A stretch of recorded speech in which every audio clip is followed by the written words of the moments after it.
Hey, what's up everyone and welcome to my channel. My name is Duncan Dimanche and I'm a French photographer living in the sweet city of Paris, and right now I'm in Los Angeles, California, and I'm going to be comparing today the Sigma 30mm 1.4 for the Sony E-mount and the Sony f2.8 35mm. It's the Sony brand. It's a pretty expensive lens. I'm going to put the price right here.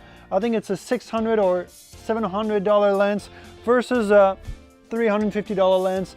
And I will be focusing on the speed of the tracking for both of these lenses. And let's see how the Sigma fares against the Sony 35mm 2.8. And if you enjoy this video, please don't forget to subscribe and hit the thumbs up. And I will also post some samples that I shot with the Sigma at the end of this video. Alright, so both lenses are shooting in 4K. They're both on continuous autofocus. Face detection is on both cameras. And I've got the AF drive speed on normal. I do not want to have it on fast because it does some weird thing in the background. I'm going to be testing now, going back and forth, trying to see which one does a better job at tracking. I want to point out that the Sigma is actually brighter, even though they're both at f2.8, but the Sigma is gathering more light at the same aperture. I did put a check mark every time the lens nailed focus to help you guys see. But during this 50-second test, the Sigma was in focus during a total of 35 seconds, whereas the Sony was for a total of 30 seconds. What does that mean? Well, I'm not sure, because I felt like the Sony was in focus when it really mattered, and the Sigma couldn't really nail focus when the person was up close, or not as fast as the Sony. And I've been shooting with the Sigma a lot, and I know that it really has a hard time in certain circumstances to nail the focus in continuous autofocus in video mode. So I think the winner here is the Sony, even though the Sigma was more into focus. I don't know if that makes sense. And both lenses struggled with faraway subject. As you can see here, it's focused on the leaves behind them. Both are at ISO 200, and I'm going to bring down the Sigma at 1.4, and the Sony is still at 2.8. That's the difference. And look at the bokeh also. That's one cool thing that I like about the Sigma. I did a lot of gimbal shot where I followed someone in the street, and the bokeh is way nicer in the back at 1.4 than it would be at 2.8. The Sigma is at 1.4 at 200 ISO, and the Sony is at 2.8 at 800 ISO, and I think we're getting about the same exposure.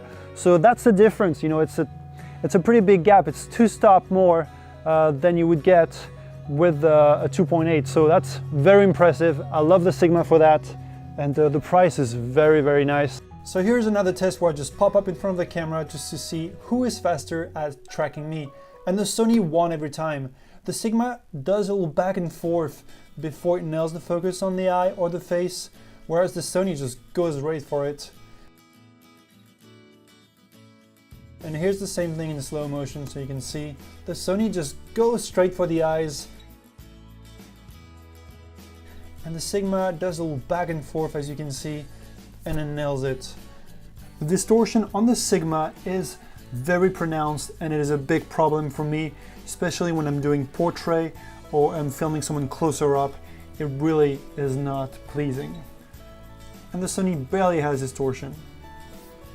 Alright guys, so now I'm back 2 hours later. It's pretty dark outside. I'm at 32,000 ISO, 3200 ISO, sorry.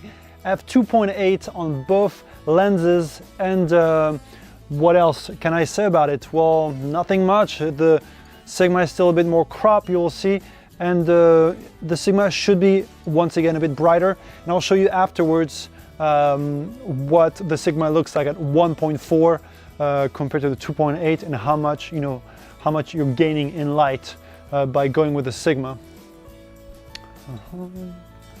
Let's see how they do in low light. It's pretty.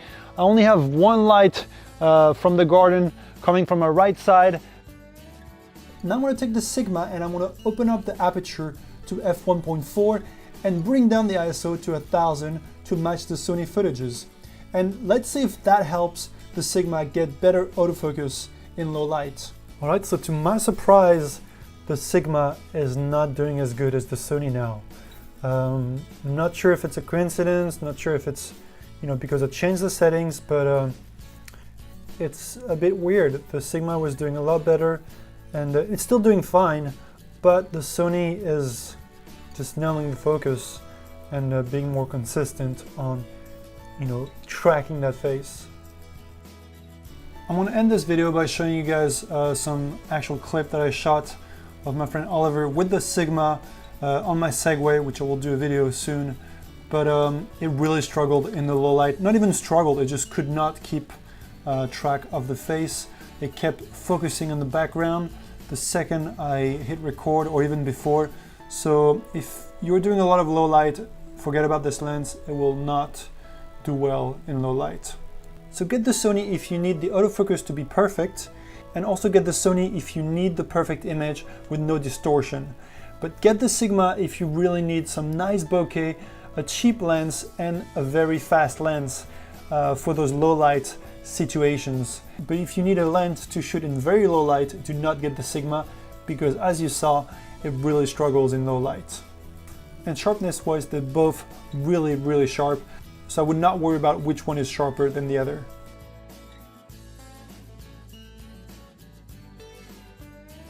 And if you want to support this channel, please subscribe to it and leave me a comment. Let me know what you think, and let me know what you want me to do in my next video. And hit the like button if you enjoyed this video, and hit the dislike button if you did not. And I'm going to finish with some samples that I shot with the Sony a6500 and the Sigma 30mm f1.4. And I'll see you guys in the next one.